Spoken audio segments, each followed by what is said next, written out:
Bismillah walhamdulillah wassalatu wassalamu ala rasulillah wa ala alihi wa sahbihi wa man wala amma ba'd. Jadi tuan-tuan yang dimuliakan oleh Allah Subhanahu wa taala, khususnya Tuan Guru Dr. Zahid Siddiq, Syekh Rahimuddin, tuan-tuan guru kita, para masyayikh. Berdirinya saya di sini pada hakikatnya bukanlah sebagai seorang yang pakar dalam bidang ini, tetapi saya dijemput untuk menggantikan orang yang lebih layak. Mungkin kerana keuzuran tertentu, maka maaf di atas kelewatan kertas kerja, dan kerana hal ini dah hanya disediakan dalam masa yang agak singkat. Baik tuan-tuan yang dimuliakan oleh Allah Subhanahu wa taala, sebelum saya mulakan tajuk pada hari ini, maknanya saya diberikan tajuk untuk melihat bagaimana peranan tarikat-tarikat tasawuf menyumbang kepada pengukuhan akidah ahli sunnah wal jamaah. Suka saya berkongsi serba sedikit, mungkin juga daripada pengalaman dan daripada pendidikan yang kita terima, dan saya mohon sekiranya ada salah dan silap, mohon ditegur dan dinasihati dengan baik. Tuan-tuan yang dimuliakan oleh Allah Subhanahu wa taala, ilmu dalam Islam ni kita boleh bahagikan kepada 3 jenis ilmu. Ilmu sumber, ilmu manhaj, dan juga ilmu amal. Dan ilmu amal itu kita boleh bahagikan kepada 3, iaitu ilmu akidah, ilmu fiqh, dan juga ilmu tasawuf. Ilmu amal ini tuan-tuan, ada kalanya ilmu mendahului amal, ada kalanya datang bersama amal, ada kalanya datang selepas amal. Bagi akidah, amaluhu ilmuhu. Bagi ilmu akidah, bagaimana nak beramal dengan akidah adalah dengan mempelajari ilmu akidah. Firman Allah Subhanahu wa taala, fa'lam annahu la ilaha illallah. Jadi dalam disiplin ilmu akidah, ilmu dan amal itu selari seiring. Dalam disiplin ilmu fiqh, wajib mendahulukan ilmu ke atas amal. Dalam matan Zubat, wa kullu man bi ghairi ilmin ya'malu a'maluhu mardudatun la tuqbalu. Dalam riwayat lain, la takmulu. Dan setiap orang yang beramal tanpa ilmu, a'maluhu mardudatun la tuqbalu. Dalam riwayat lain, la takmulu. Maknanya, mana-mana amalan amaliyah dalam fiqh, sebelum kita bersolat, hendaklah kita wajib berilmu tentang bagaimana mengerjakan solat. Kalau kita bersolat tanpa mempunyai ilmu tentang solat, ulama kata seumpama tak bersolat. Amal tanpa ilmu dalam masalah amaliyah umpama tak beramal. Kisah yang masyhur ialah hadis musi'a salatahu. Hadis musi'i salatahu. Hadis orang yang merosakkan solatnya, bila dia sembahyang, Rasulullah panggil dia, lepas dia sembahyang, irji' fasalli fa innaka lam tusalli. Kemudian dia sembahyang kali kedua, Rasulullah panggil lagi, irji' fasalli fa innaka lam tusalli. Walaupun dia dah mengerjakan sembahyang di hadapan Rasulullah sallallahu alaihi wasallam 3 kali, tetapi tetap Rasulullah sallallahu alaihi wasallam kata kamu tak sembahyang lagi. Kerana apa? Kerana dia bersembahyang tanpa ilmu. Jadi dalam disiplin ilmu fiqh, wajib mendahulukan ilmu atas amal. Dalam disiplin ilmu tasawuf agak luar biasa. Hari pertama kita berjumpa dengan para masyayikh kita, dengan guru-guru kita, bukan langsung diterangkan apa itu tasawuf, definisinya, cabang-cabangnya, tidak. Hari pertama nak berguru, terus dibagi amalan. Terus dibagi amalan. Jadi hakikatnya bila kita melihat ilmu tasawuf ni, ialah ilmu yang dimaksudkan dalam ilmu tasawuf tu adalah al-ilmu ba'dal amal. Ilmu selepas beramal. Dalam Al-Quran ada sebut, ada auzubillahi minasyaitonirrajim, dalam Al-Quran pun ada sebut, innas salata tanha 'anil fahsya'i wal munkar. Sesungguhnya solat itu melarang daripada perkara keji dan munkar. Jadi orang yang bersolat akan mendapat taufik untuk melatih diri dia, melarang diri dia daripada mendekati perkara keji dan munkar. Dalam Al-Quran sebut wattaqullaha wa yu'allimukumullah, bertakwalah kepada Allah dan Allah akan ajar kamu. Maknanya beramal dulu, kamu akan dapat ilmu. Dalam Al-Quran ada sebut ya ayyuhalladzina amanu, kutiba alaikumusiyam, di belakangnya la'allakum tattaqun. Dengan berpuasa Allah akan bagi kamu ilmu takwa. Jadi inilah ilmu-ilmu yang dimaksudkan dalam ilmu tasawuf iaitu bila kita beramal, maka Allah Subhanahu Wa Taala akan menggunakan kita ilmu untuk memperbaiki diri kita antara. Jadi dalam ilmu tasawuf, hakikatnya ilmu ba'dal amal. Jadi kalau ada orang yang mengajar kita ilmu tasawuf tanpa mengajar kita amal, sebenar-benarnya seolah-olah belum mengajar kita tentang apa itu ilmu tasawuf. Daripada awal tahun sampai akhir tahun bercakap tentang ilmu, tapi tak bagi kita wirid apa, amal apa. Jadi ini belum belajar ilmu tasawuf lagi. Sebab itu masih lagi kerangka ilmu fiqh.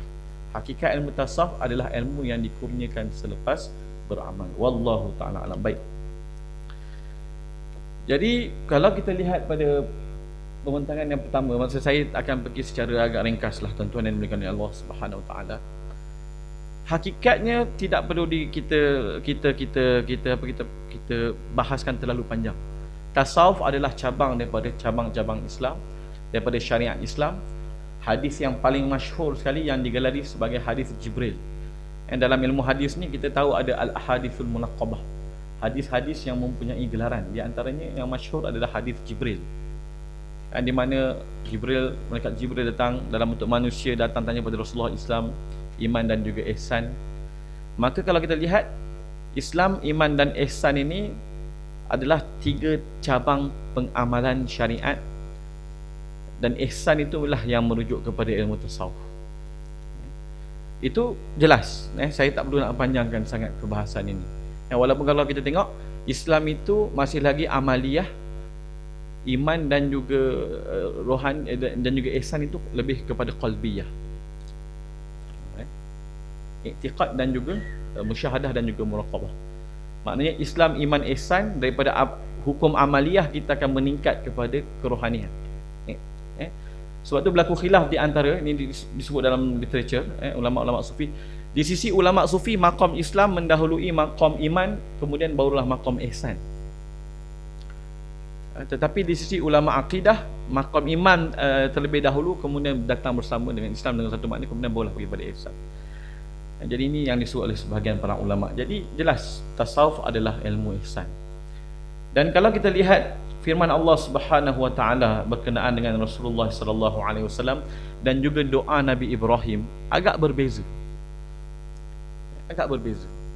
Ketika Nabi Ibrahim alaihissalam berdoa untuk keluarganya yang ditinggalkan di Mekah, maka kata Nabi Ibrahim, a'udzubillahi minasyaitonir rajim, Rabbana wa ba'ath fihim rasulan minhum yatslu alaihim ayatik wa yu'allimuhumul kitaba wal hikmah wa yuzakkihim. Jadi Nabi Ibrahim ketika mendoakan dia bangkitkan Nabi daripada kaum penduduk Mekah, Nabi Ibrahim sebut 3 turutan. Pertama, Nabi itu membacakan kepada penduduk Mekah ayat-ayat Allah, kemudian menta'lim, mengajarkan, kemudian baru tazkiyah. Tetapi dalam surah Al-Jumu'ah, bila Allah Subhanahu Wa Taala menceritakan tentang Rasulullah kata huwallazi ba'atha fil ummiyina rasulan minhum yatslu alaihim ayatihi wa yuzakkihim wa yu'allimuhumul kitaba wal hikmah. Maknanya Allah meletakkan dulu pertama tilawah atau bahagian akidah, kemudian tazkiyah, kemudian baru ta'lim. Berbeza dengan dalam doa Nabi Ibrahim. Nabi Ibrahim kata, ya Allah, Rasul ini membaca ayatmu terlebih dahulu, kemudian mengajar mereka, kemudian mendidik mereka. Tetapi Allah Subhanahu Wa Taala kata Rasulullah sallallahu alaihi wasallam datang pertama sekali membawa akidah, membersihkan jiwa-jiwa manusia, kemudian mengajar mereka kitab dan hikmah. Jadi mana satu turutan yang lebih betul? Kata ulama, pastinya turutan yang disebut oleh Allah Subhanahu Wa Taala. Jadi ilmu tazkiyah ni sangat penting, dan itulah pada hakikatnya merujuk kepada ilmu tasawuf. Jadi disebut peranan Rasulullah 3: tilawah, tazkiyah dan juga ta'lim. Iman, ihsan dan juga Islam. Akidah, tasawuf, fiqh. Adab mendahului ilmu. Penyucian diri mendahului ilmu. Tapi hari ini kita terbalik. Baik. Jadi jelas, saya rasa tak perlu nak dipanjangkan bahawa Cuma saya minta izin daripada para masyayikh kita, bila saya mengkaji apa itu tasawuf, saya mendapati wallahu taala alam, dua cabang tasawuf yang besar ialah tazkiyah wa ma'rifah. Tazkiyah wa ma'rifah.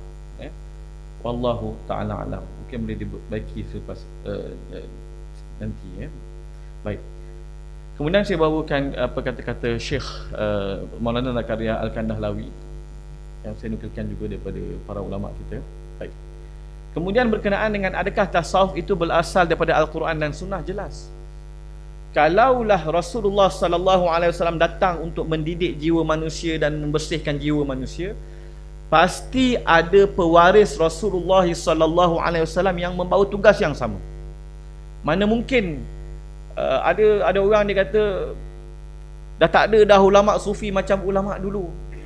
Dah tak ada dah syekh-syekh tarikat macam syekh-syekh tarikat zaman-zaman dulu. Dah tak ada dah ulama-ulama sufi zaman sekarang macam ulama dulu, dia kata. Tak. Maknanya seolah-olah tarikat dah tak ada lah bagi mereka. Habis kita tanya balik, adakah ada ulama hadis macam ulama dulu? Ada tak ulama tafsir sekarang macam ulama dulu? Adakah ulama fiqh hari ni sama macam ulama dulu? Adakah ulama akidah hari ni sama macam ulama akidah dahulu? Pastinya tidak. Takkan terputus, tidak terputus tuan-tuan yang dimulakan oleh Allah Subhanahu Wa Taala. Jadi kalaulah Rasulullah itu ditugaskan dengan tiga perkara disebut tilawah, tazkiyah dan ta'lim, pasti ada ulama-ulama yang dibangkitkan oleh Allah Subhanahu Wa Taala untuk menjalankan tugas-tugas ini. Tak mungkin tugas-tugas ini salah satu daripadanya terputus. Oh, minta maaf, dah tazkiyah dah tutup, pintu dah tertutup, yang tinggal hanya untuk ta'lim dan juga untuk tilawah saja. Adakah begitu? Pastinya tidak. Pastinya tidak. Jadi jelas saya nukilkan di sini daripada Syekh Abdul Wahab Asy-Sya'rani Asy-Syafi'i, muhadditsul faqih as-sufi. Syekh Abdul Wahab Asy-Sya'rani dia sendiri mengatakan bahawa sadaha wa luhmatuha. Maknanya kalau diibaratkan syariat ataupun tasawuf itu kain yang di apa kita panggil disusun, maka ibarat benang yang melintang dan ibarat benang yang menegak dalam tasawuf, dikatakan bahawa itu semuanya adalah daripada Al-Quran dan Sunnah. Sebab apa? Dengan kita melihat kepada perbahasan berkenaan dengan tasawuf, ulama tasawuf menujukan kita, mengajarkan kita untuk menjadi hamba Allah zahir dan batin, dalam diam dan dadi terbuk di hadapan manusia, pada setiap masa dan keadaan dalam adab-adabnya. Kalau kita tengok usul-usul, di antara usul yang penting dalam buku-buku tasawuf adalah menjaga waktu. Menjaga waktu. Kita tengok Bidayatul Hidayah, kitab Imam Ghazali.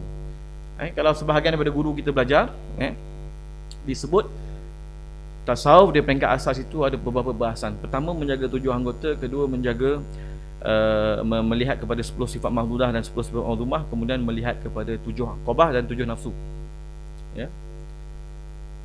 Tetapi wallahu ta'ala alam, bila saya melihat sendiri perbahasan tasawuf, kita boleh tambahkan di sana, di antaranya adalah asas tasawuf itu mengetahui setiap tugas bagi setiap waktu, memanfaatkan waktu dan juga menjaga adab-adab dengan setiap yang ada, hatta makhluk yang jamadat, yang beku sekalipun. Kerana di sisi ahli sufi, mengikut Syekh Abdul Wahab Asy-Sya'rani, mereka adalah bernyawa. Ulama kata ahli sufi ni manhaj mereka paling lengkap. Golongan Asariyah dalam akidah, mereka hanya melihat kepada aspek nakli. Ini disebut oleh Imam As-Subki, ada yang kata Al-Bakki. Ulama Asy'ariyah dan Maturidiyah melihat kepada aspek akli dan nakli. Tetapi ulama sufi bermula dengan akli dan nakli, berakhir dengan kashfi. Contohnya berkenaan dengan hukum bernyawa atau tidak barang-barang beku, jamadat. Abdul Wahab Asy-Sya'rani pada satu ketika dia pernah minum gelas. Kemudian dia hentak dengan kasar, maksudnya dia turunkan dengan berbunyi. Lalu gelas itu aduh.